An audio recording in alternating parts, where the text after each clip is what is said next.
Hey guys, welcome back to another installment of my weekly 70s series of the week. Although it's been close to 2 to 3 weeks since I've been able to post, some health issues going on. I had to go for an injection in my back today, and I won't bore you with that, but just suffice to say that getting older kind of sucks. Okay, title we've got this week is Supernatural Thrillers from Marvel. I know a lot of you are aware of this and probably have it in your collection.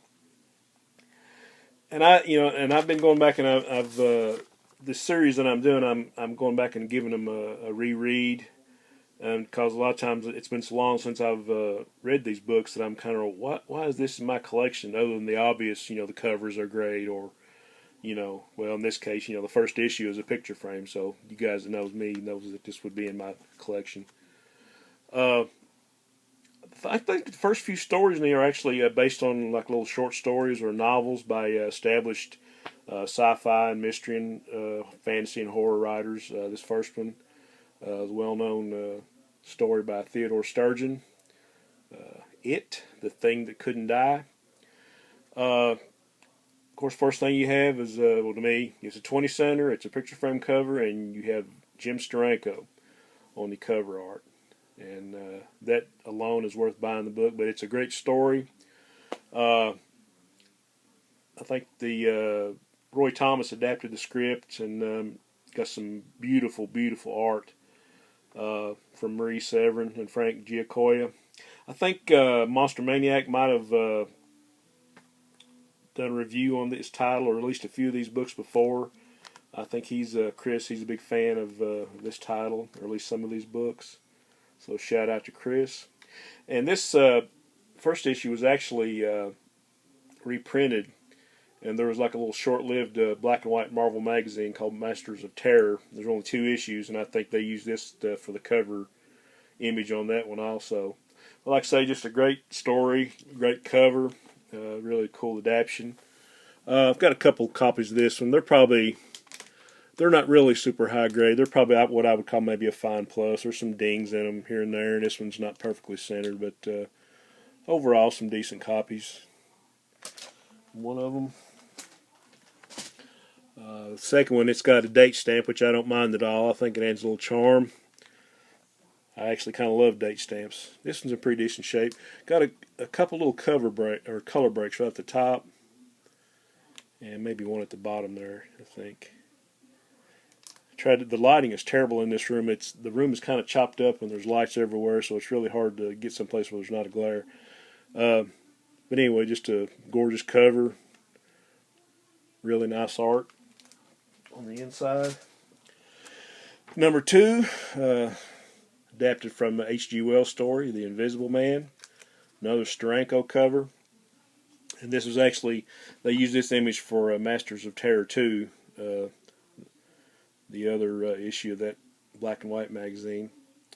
I think Ron Goulart did the adaptation on this.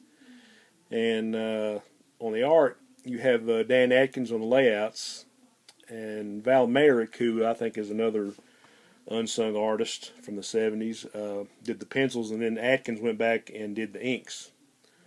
So it's a win-win all the way around there. This is a really nice copy. Just very few defects in this one.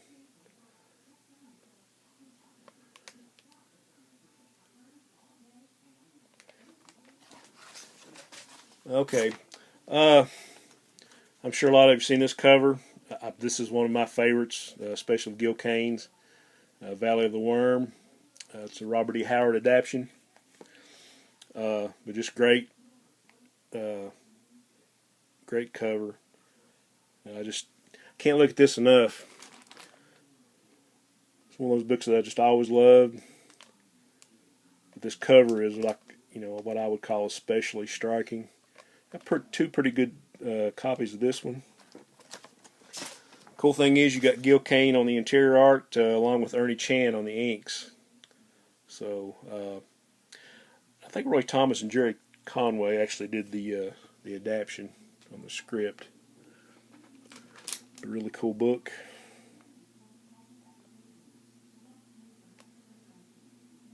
That is what you would call a Dr. Von Chilla blazer. And issue number 4. This is a Robert Louis Stevenson adaptation, Dr. Jekyll and Mr. Hyde. Cover on this one is actually the first cover by Ron Wilson, and if some of you don't recognize that name, Ron Wilson was a long-time Marvel artist, and especially on Marvel 2-in-1. He was on that title for a long time. And another one that I think really doesn't get enough love. I think probably on this one, if I remember right, Ernie Chan did the inks, and I think John Romita went back and did what they call alterations. I think it's kind of sort of the same thing that DC did with Kirby. They had Al Plastino or Murphy Anderson or somebody go back and redo Superman and Jimmy's faces in Jimmy Olsen, which I thought was stupid. Not that Murphy Anderson and Plastino aren't great artists, but I didn't see the point. But I guess on some of the faces, you can probably tell which one has the Romita influence. Probably the one on the left and there. And the art in this one is by Win Mortimer. Pencils and inks. I know he did a lot of work for DC back in the 60s and maybe some stuff for Marvel in the 70s. Here's another copy. It's pretty decent shape too.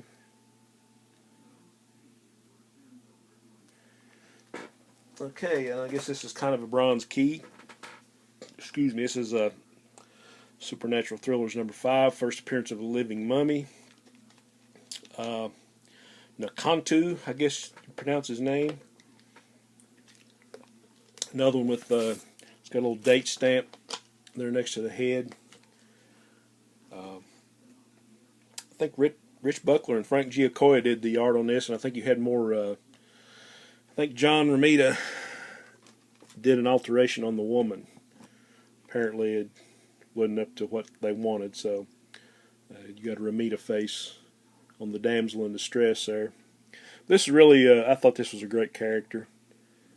Kind of short-lived, but I kind of like the little oddball characters that didn't last long for some reason. You just kind of wish they would have lasted longer, but then again, if they had lasted longer and you might have got sick of them, so I don't know. Okay, we're going back to some classics. There's number 6, Headless Horseman. Got Gil Kane and Ernie Chan on the cover. Gary Friedrich on the scripts. George Tuska and Jack Abel on the art. Nothing really special about this one. This is my reading copy. I think I bought this one off the rack when I was a kid. Yeah, here's a better copy of it.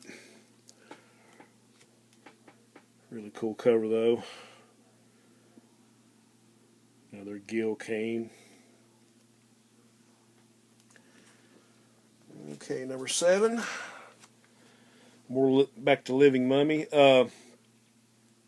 Actually, on this one, I think they started doing some reprints. So you got less new story. You kind of, I guess you would kind of look at this like, okay, it's either a win-win or a win-lose, or because if you're wanting all new story and art, it was kind of taking a step back. But if you're like me and you discovered this stuff for the first time and you hadn't really read the reprints before, and this has got a Stan Lee and Larry Lieber script on the reprint with Joe Sennett on the art. And this is another one of those covers. I think Ron Wilson did Romita on the alterations, and Steve Gerber did the script in this one, and more Val Merrick art. Pretty nice copy.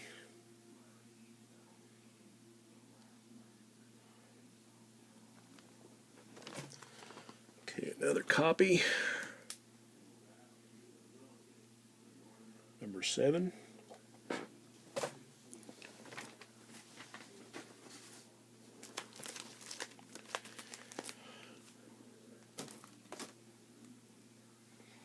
Okay, I got number 8.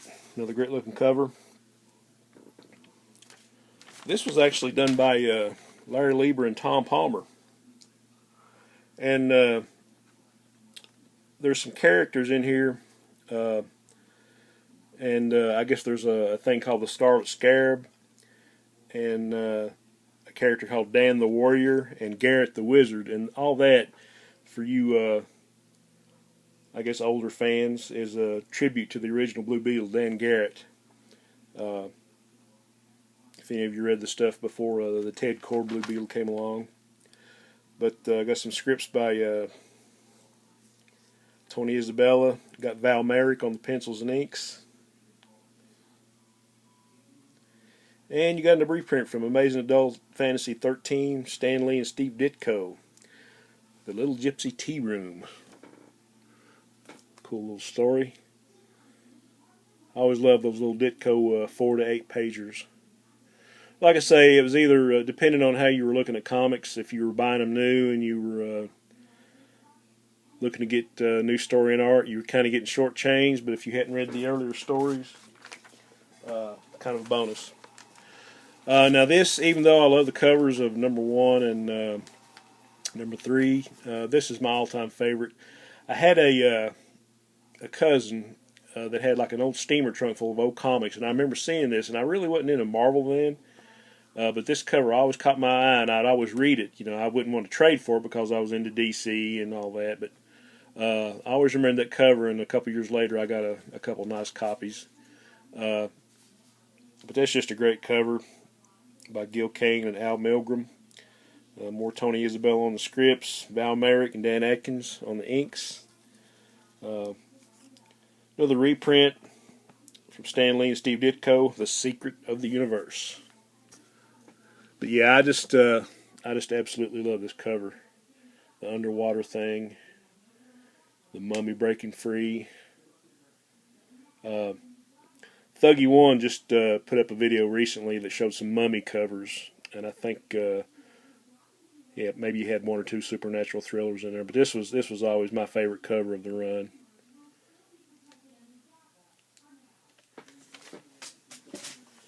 And another copy, also in pretty decent shape.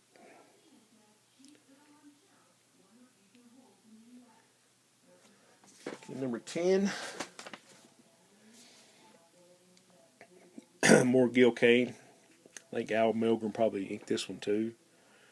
I think Tony Isabella and Val Merrick co-plotted this story, and Lynn Wein scripted it. And you got more Merrick art with more Dan Atkins on the inks. Dan Atkins, another really unsung hero of Marvel, I think. Great inker, but he also had a lot of great stories that he did on his own. There's an issue of Submariner, might be issue 56, that I just love it. It's all Dan Atkins. Yeah, really cool story. Got another reprint in this one from Adventures into World Wars number 16 by Joe Orlando, Ross Andrew, and Jack Abel. But more Nakantu in this one. Just a fun little series. I think this is, not sure if I bought this one off the rack, but well, this was probably an upgrade. The next one, yeah, the next one I knew was one of my originals. You can tell.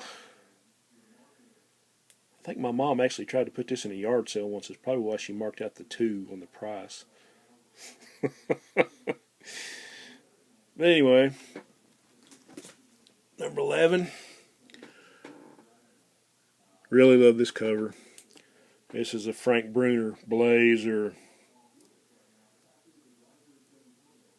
Really nice copy. Scripts by Tony Isabella and Val Merrick. More Merrick on the pencils and inks. And this has actually got a reprint from Tower of Shadows number 6 with a story by Tom Sutton, another one of my favorite artists.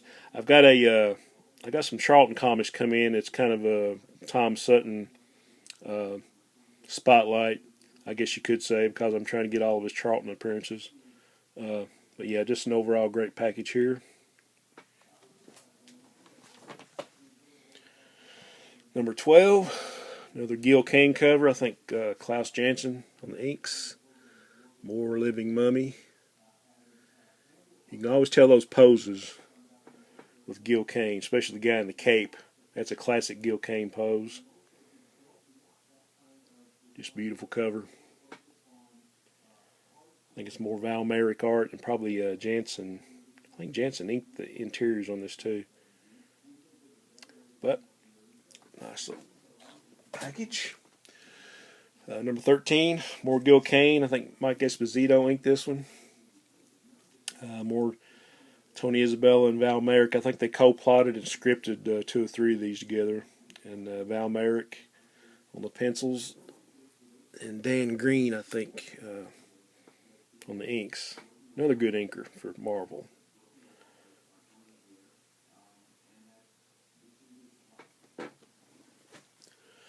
Number 14, getting close to the end.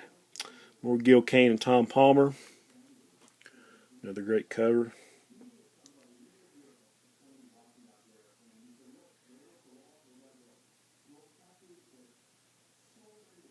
Some guy named John Warner, along with Merrick, scripted this one. And more Merrick art. And I think Al McWilliams did the inks on that one. Okay, last but not least, number 15. More Gil Kane and Tom Palmer on the inks on the cover. John Warner scripted this one. And Tom Sutton did the pencils and the inks on the interior.